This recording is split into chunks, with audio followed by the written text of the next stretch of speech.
Татарская кухня испокон веков славилась своими десертами, выпечкой, мясными блюдами. Традиции остались неизменными и по сей день. В этом сегодня убедятся не только участницы, но и зрители. Татарочек кулинарные испытания не пугают. Девушки признаются, что любят готовить. Когда по вечерам у нас бывает свободное от работы время, мы стараемся экспериментировать на кухне и готовим разные блюда. Они национальные, но в нашей интерпретации. У нас наша особенность в том, что у нас выпечка диетическая, и тесто готовится без яиц, без дрожжей. Оно такое получается легкое, воздушное и фигуре не вредит. Но сегодня фигура не главное. Важно, чтобы получилось быстро, вкусно и в полном соответствии с традиционной рецептурой. Жюри будет следить за этим строго.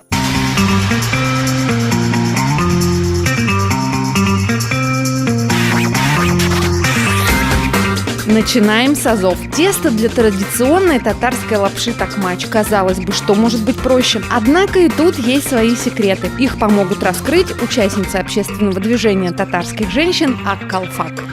Biz bugün kızlar bile tokmaç basarga öğreniriz.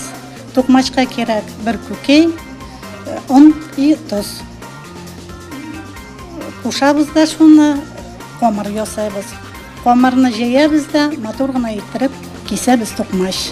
Тесто должно быть не слишком мягким и не очень тугим. И никаких мучных комочков. Идеальный замес – это настоящее искусство. Опытная хозяйка даже не поймет, а почувствует, когда нужно остановиться. Хотите добиваться таких же результатов? Совершенствуйте свое мастерство.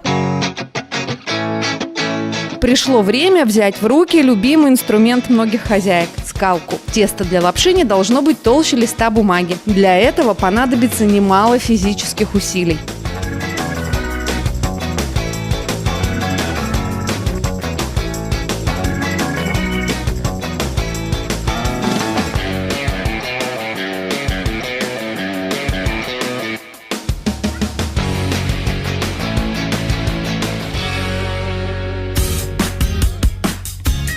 А теперь самая важная часть процесса – нарезка лапши. Если тесто замесили и раскатали правильно и просушили достаточно, то все должно получиться. Идеальная ширина – всего пару миллиметров.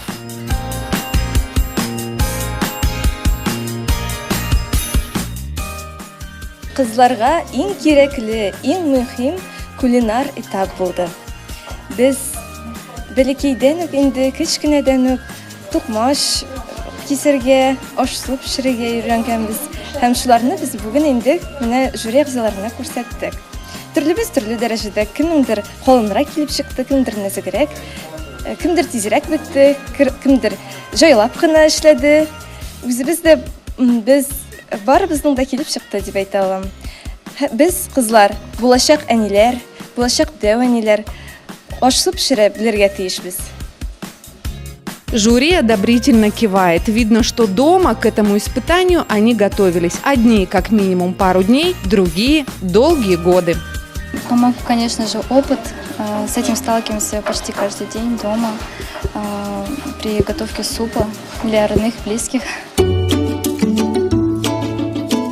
Покупать лапшу в магазине они не будут точно. Это, конечно, проще и быстрее, но своя, домашняя, намного вкуснее. А теперь задание куда более сложное – эчпачмак – знаменитый татарский треугольник. Для его начинки используют разные виды мяса. У нас сегодня говядина.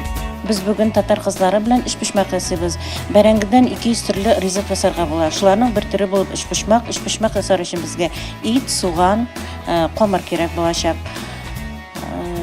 Kızlarının әйбәт итеп, мотор итеп ясап чыгарлар дип уйлыйбыз. Үзләренең дә сәләтләрен безгә күрсәтерләр.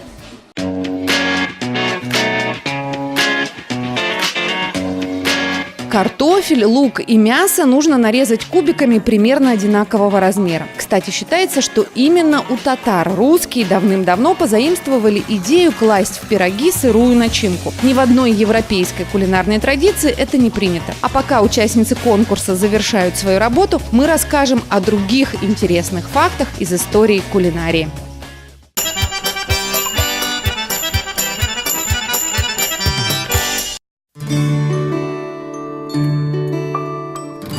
Рассуждать о еде – дело неблагодарное, ее нужно пробовать. А вот традиции гостеприимства у татар не лишним будет позаимствовать. Еще со времен Казанского ханства путешественники с удовольствием отмечали, что уйти голодным из татарского дома не получится. История сохранила для нас интересный факт. В мае 1722 года широту казанского гостеприимства испытал на себе русский царь Петр I. С походом он отправился в Пруссию и в дороге отпраздновал свое 50-летие в доме богатого казанского купца Михляева. Множество слуг с поклоном царю вносили, а дальше цитата: «Сперва холодные блюда из мяса и рыбы, затем горячее, потом жаркое, за которыми шли пирожные, потом сласти. В промежутках между жидкими блюдами подавались пироги». Даже в императорском дворце так обедать в то время было не принято.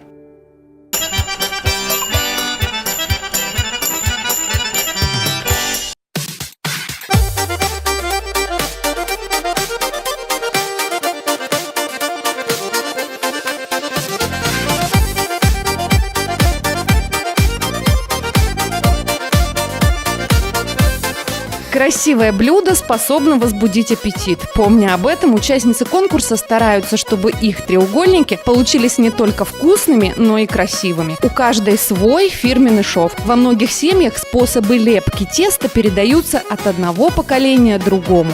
Меня бабушка учила, и мама всегда готовить. Это в нашей семье мы часто готовим очень много.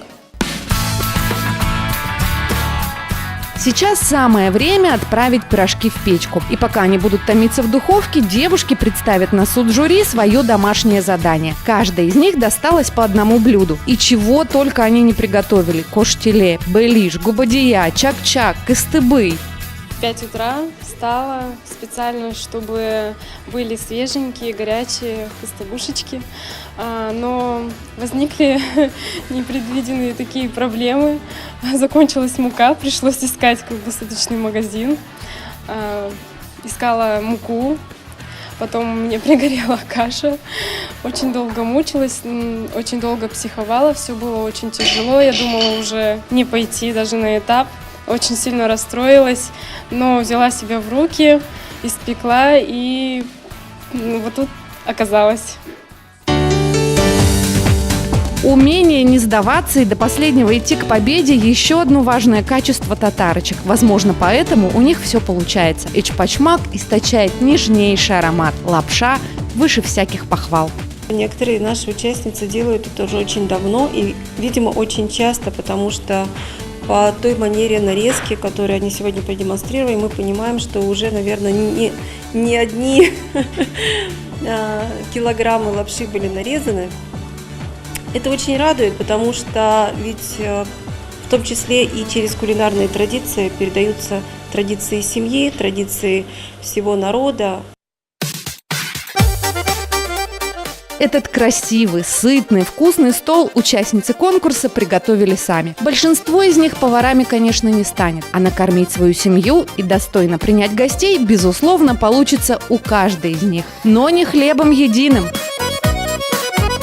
В следующей нашей программе татарочек ждет увлекательное путешествие по Челябинску. Во время интеллектуального квеста они откроют новые достопримечательности, познакомятся с уникальными людьми и покажут все свои знания и смекалку.